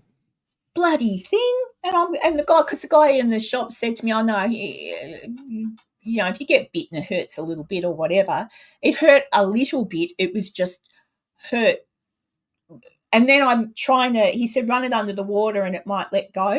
And I'm like, okay, so you took me out. And I'm trying to pry its mouth off. And then, of course, it dislocated its jaw and I thought I broke it. I went, "Oh, my God, I've heard it. So this whole time it's got its teeth in me and I'm worried that I've broken it." He goes, no, it's dislocated its jaw so it can eat you. The finger. And I'm like, oh my God. So I finally got it off. So that made me think twice about having a pet python, because the bigger they get, obviously the worse the bite would feel. But yeah. What's that? Earl, you have an army of killers. Killer what? Water moccasins, yeah. And one dog. Yes, what kind of dog have you got, Earl? I've got a Rottweiler, which is Muffin. She's my big girl. And I've got... What are you doing? Yes, sit down. And I've got the Chihuahua, who's a little... his nickname is Piss Bucket. He's my piss bucket, because sure enough, on the air. Yeah, live on air one day, Enzo goes, "Oh, Karen," and all that. What? He goes, "Oh, I think your dog just did a pee-pees in the background, didn't you?" Yes, I'm on to you. But he's a good little dog. He's a good little dog. Look at him. He's so cute. He's so good. He is cute when he's... Oh, okay. He is cute when he's not peeing on things or barking. Does he bark a lot? Oh, yes, he does. That's why they're in here. Because if he's not, he'd be... Oh, it's a big cuddle, puppy. What's the matter? Do you know what's funny? Get off. Oh, my God. He's got me. There you go. Go on. Sit down there. I'd heard say that animals, dogs in particular, can smell cancer. Right? Mm-hmm. And I thought, oh, yeah, there must be a specific kind of thing that you have. Like, how do you know that for sure? Before I realised what was wrong with me, probably, I want to say, what you reckon, puppy? Probably just before my car accident, actually.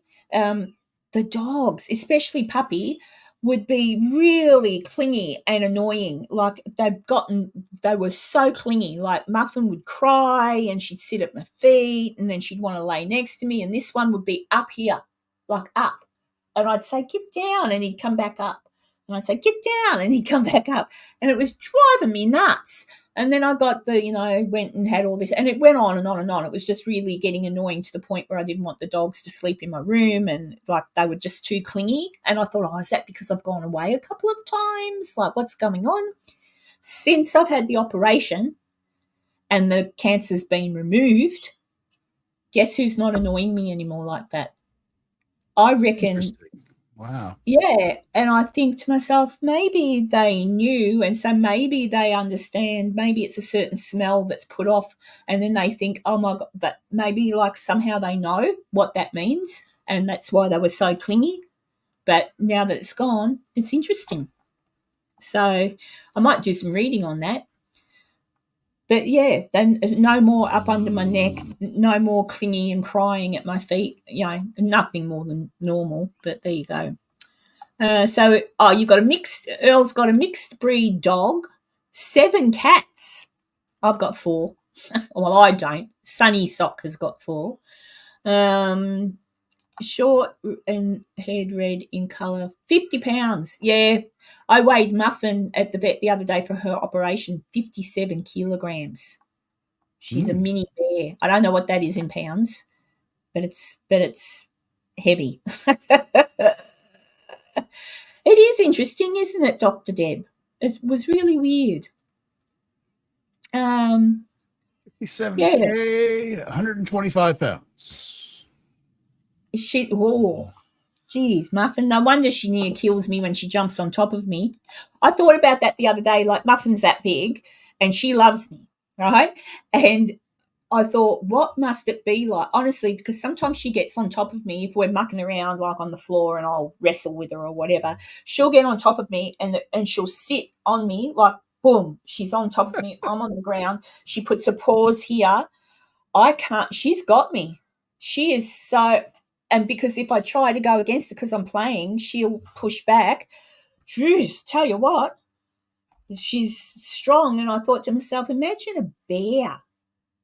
No wonder you'd be cactus if a bear attacked you. Like, because bears weigh, 200, 300, 400 pounds? You'd be stuffed. You just want to hope they bite your neck pretty quick and you bleed out. How does a bear attack?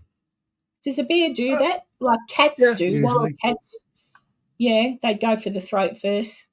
Yeah, well, they have the giant claws and the giant, almost like basically it's like you guys play baseball down there. It's like a catcher's mitt with knives on it, their paws. Yeah, I just because you know me and animals, and I joke and I say if I saw a bear, I'd feed it some bread or something. No, I wouldn't. I'd love to, but no, I wouldn't. If I saw a bear in the wild in America, I'd go, oh shit. I just think shit. But so long as because I know, like for example, tigers, lions, etc. Will go for the throat. Their whole point is to disable what they're killing, and they not like domestic cats that will toy with their food and be cruel. The bigger cats, boom, they'll try and kill you straight away. Doesn't mean they always do, but I thought, well, would the bear do the same? But then again, I watched that movie about that guy that was living with the bears in the wherever the hell it was. What a dickhead! Bananas! What a crazy person! What a dickhead. It was all right while he was there, and it did seem that they respected him, like for all the footage, but he brought his girlfriend there.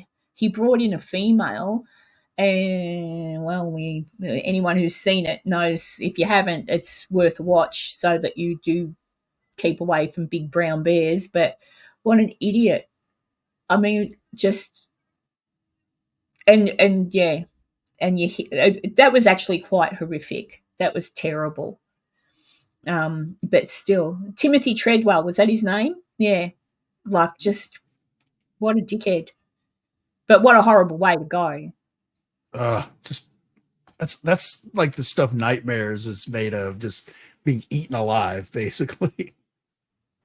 Yeah.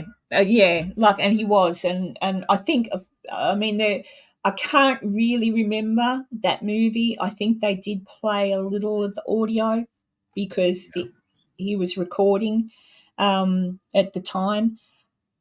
And so my understanding, although I could be wrong, I think he was using his video camera, or he had started to record, and but you only hear the thing, but you can hear him hitting it with a saucepan and stuff. And I think he tried to rescue, got the girl first, I think, and he tried to rescue her. But Jesus, but yeah, like if you're in the bush camping and a wild animal comes up and there's some kind of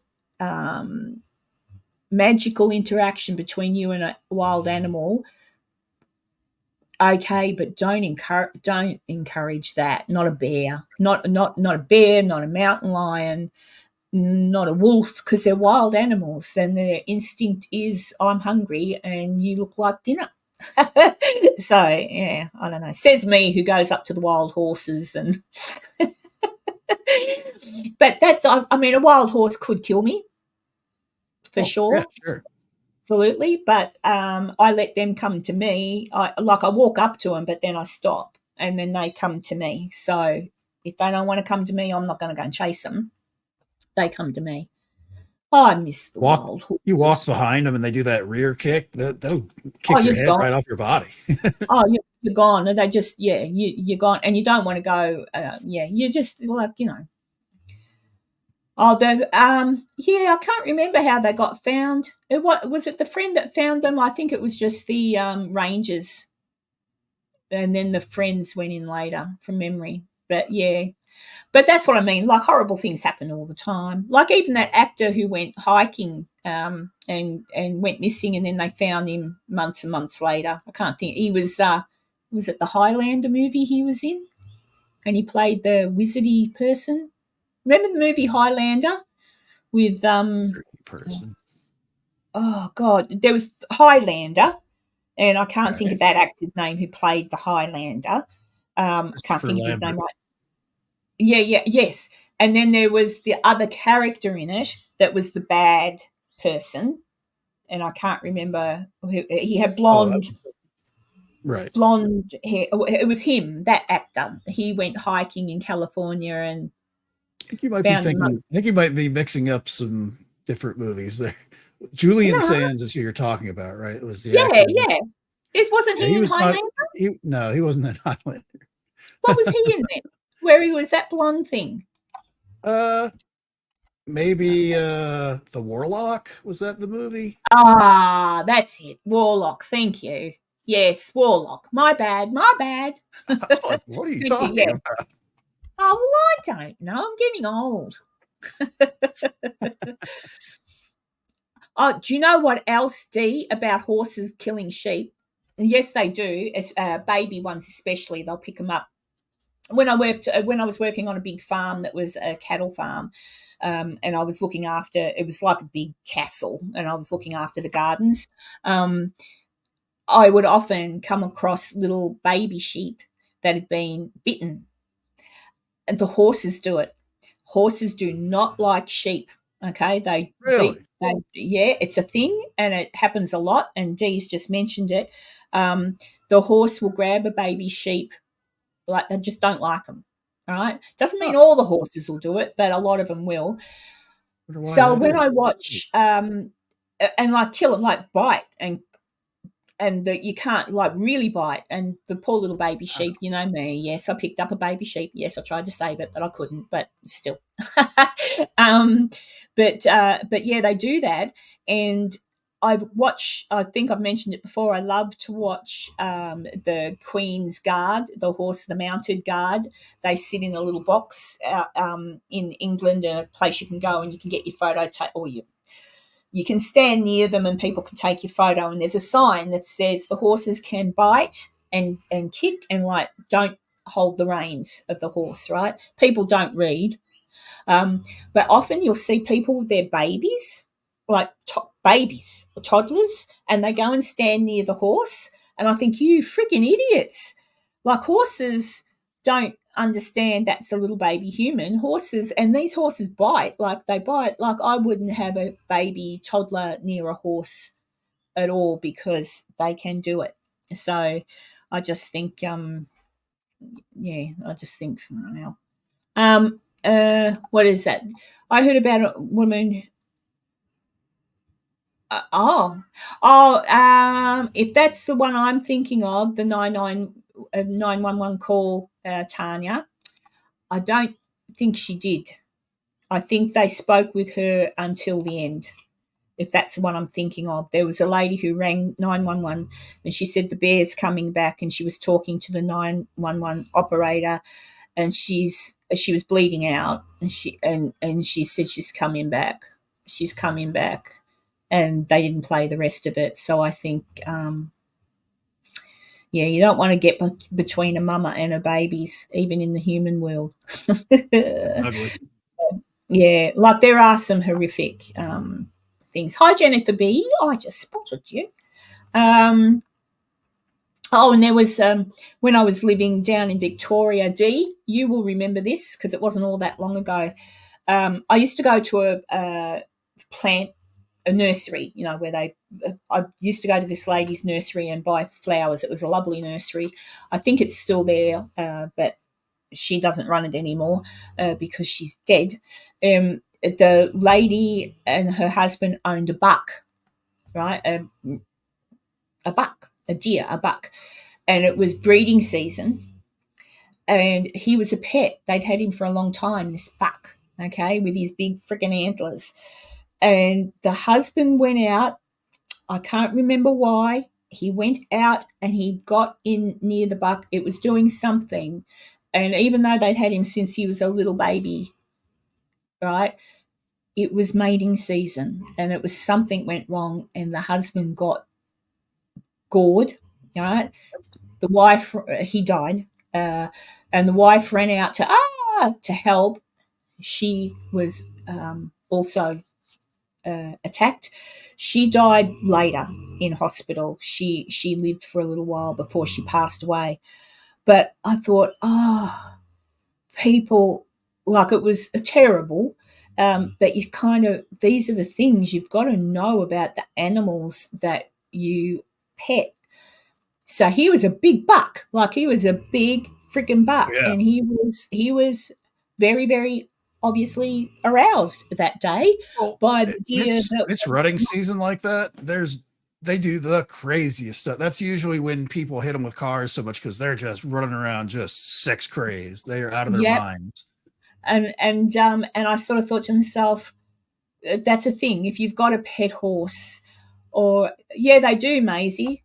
That's the thing. If you've got a pet horse, a pet pony, a pet deer, a pet sheep, if you've got a pet anything, you've got to know and understand what they're like in the wild, or what indeed their habits are. Because to have one as a pet, or pet rat, you've got to know rats can bite, they can climb, know what the characteristics are of the animal, and know that.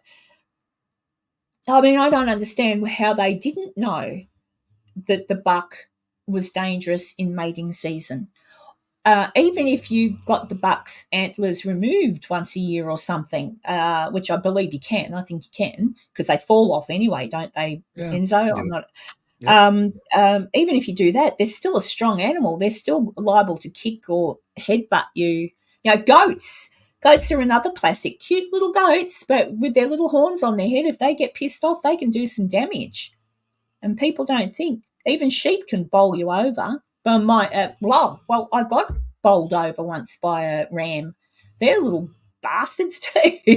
So you got to be careful. But horses in particular, I think a lot of people don't understand that they can bite and kill. So you just always be very, very careful. Yes, and kangaroos can rip your stomach open, or a dog's stomach. But the thing is, be sensible and know what they're capable of, and try very, very hard not to put yourself in a situation where that could happen.